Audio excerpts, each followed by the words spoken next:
Hey guys, it's Sunday, and as you probably can guess from the thumbnail and the title, it's my SAL. A few things to say.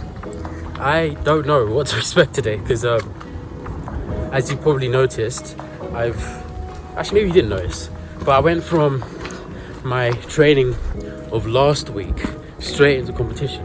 I have done no training whatsoever this week beyond a few runs up the stairs to practice. So I haven't worn spikes on my flats or my SP2 spikes, so I don't know what to expect out of the blocks. I don't know how my transition is gonna look, my acceleration, my top end phase. I don't know how anything's gonna look, especially after how it all went last week where it was really shoddy. So I'm using this as a test to see if, first off, whether we've rushed better than how we were last week. Second off, to see if no matter what I do, we're going to run an 11 flat time or really just sub 11.1 time. So we're going into this meet raw to get my raw stats, and then next week we're going to probably be back to training. I'm in London now, so I don't exactly know how I'm going to organize my training now, but back in London, so we're going to be doing the training here, and next month we'll be back in Canterbury for 3 more weeks, and then we'll be competing, and that's probably going to be the season done. Beyond that 1/400 that you guys have kind of forced me to do. So right now, let's go over expectations and what we're actually expecting to do today. So we've got a confirmed 1 and 2, potential for a relay. We'll have to see how that goes. For the 100, we're really gonna try and push for that 10.9 anyway, because based off of my 200 PB, the stats that I normally have would suggest that I should be able to run 10.9 anyway, especially after that 21.8. The way I ran that bend was so hard and fast, so I should be able to pull that off. I looked over the stats for that 200, fastest open 100, fastest closing 100, it was like 11.2, 10.5. There was a bit of a variance, but it was 11.2, 10.5, and it was 10.5. So if I can do those, I need to do those again, and I'll run really quick in the 100, like similar variants with a 10.5 closing 100 in the 2. A 10.9 isn't preposterous. It's just, am I in shape, fitness, whatever to do that? So I was sick before this, didn't really get much training, and I didn't get any training this week. But we're gonna push to try to be as close to my PBs as possible. So for the 100, it's gonna be 11 flat. For the 200, it's actually gonna be about 21.9 high, because I ran into wind, or run with wind. So my no wind time is gonna be a bit slower than that. So anywhere near my PBs would make me happy.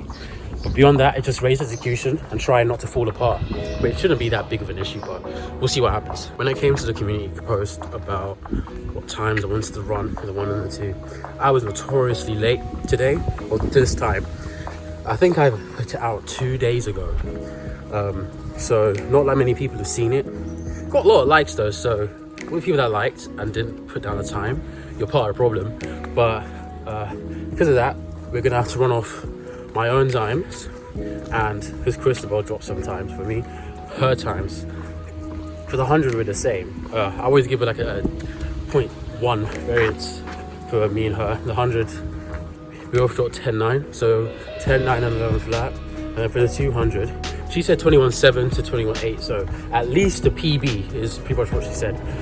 Whereas to me, I just want anything sub 22 again. I want to prove it wasn't a fluke, and that we can do it again, in my opinion. So for that 200, we'll be looking for the slowest 22 flat, and then on the higher end 21.7. So we'll see who's the winner between me and her. A little bit of competition. Am I right or is she right?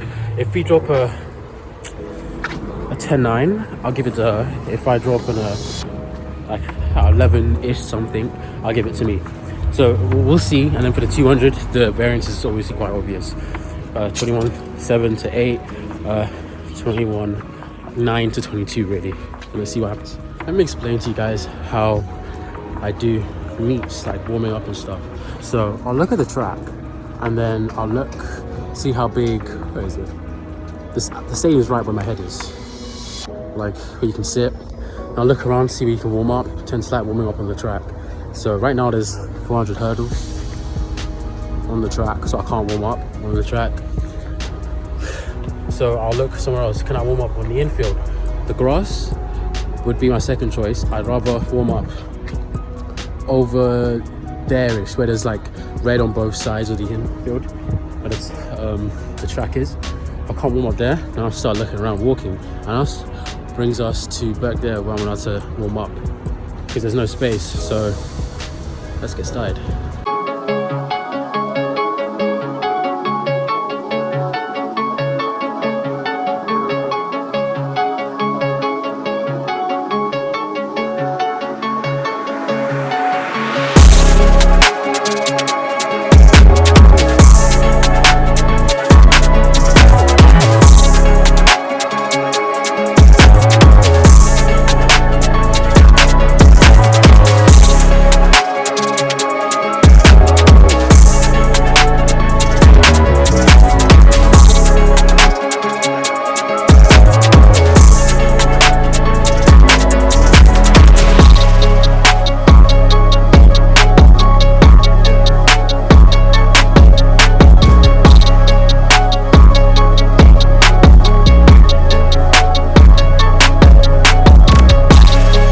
For the 100, I'm focusing on acceleration, and then when it gets time to do the 200, I'm focus on my upright mechanics.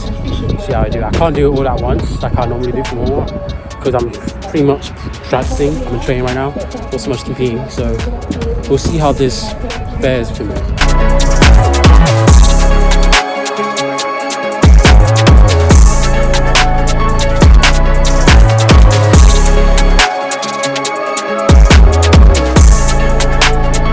Did 11:07, 1.9 win. Not the best time. Convert that. I think that's about 11:17. I think it's 11:17. I just don't remember. But so far, statistically, I've proven that I can still run an 11 flat or sub 11 one time, albeit with a lot of wind. Next week, we are going to be training a lot to make sure that we look good for nationals. But this race, I want to see if we can pull a sub 22. Just a tad smidge. And you can see what we get done there.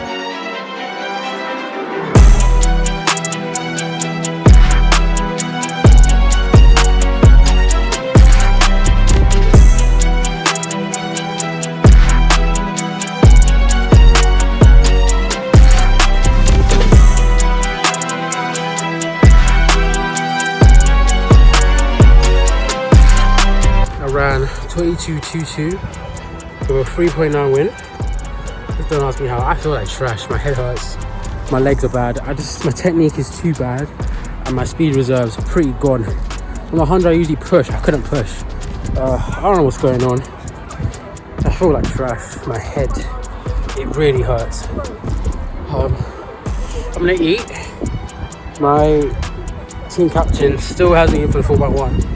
I'm anchor, so I need to show up. I don't know what I'm gonna do, but I'm gonna do my best. I've got to keep going.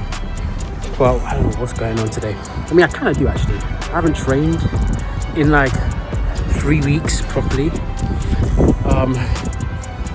And I haven't eaten. So those things compounded aren't good. But even still, it still puzzles me that I can be so fast yet slower, and it hurts more than it's supposed to be. Like, I'm not even that slow off that far off my times. Like the 200, 22.2.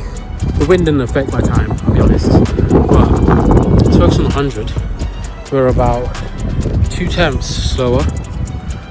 And when I got upright, I just didn't have any speed to keep pushing with. It just felt weird, but we need to get back onto the track. So I'm gonna go eat now and get ready for that 4x1. So about that 4x1, it never actually ended up happening. And the reason being was, on this day, I was so sick. I've just come off food poisoning at this point in the video, like a week or 2. I don't exactly remember the exact time frame. But on the day, I felt like I still had it somehow. So I kept hogging the toilet. It was really annoying. So I was originally on the team. We had a bet, which was with my team captain, which was if I don't break 22, And the wind is legal. So +2, -2. Put me any leg and I'll do it. The wind wasn't legal. It was like 3.5. Though the time was garbage anyway. So realistically, I should just let him put me wherever. But I did. And I think I was supposed to run first leg. I run first leg in my life. But I was supposed to run first leg. Then my stomach started to do flips. Before this, I already had a headache, which I kind of sorted out by eating. But the eating made my stomach start doing the flips. And at that point, I realized, guys, I'm sorry, but we're not doing the relay with me. So I think during the entirety of the relay, I was just on the toilet. I missed the whole thing. They told me they won anyway, so that we won anyway. So without me, we still got the job done. Not that they weren't going to do it without me. Anyway, but I felt bad because I let down the team, but I'm glad we pulled it off. But yeah, there's no footage because I wasn't even there. But next video will be Wales, British champs, under 23. Expect greatness there.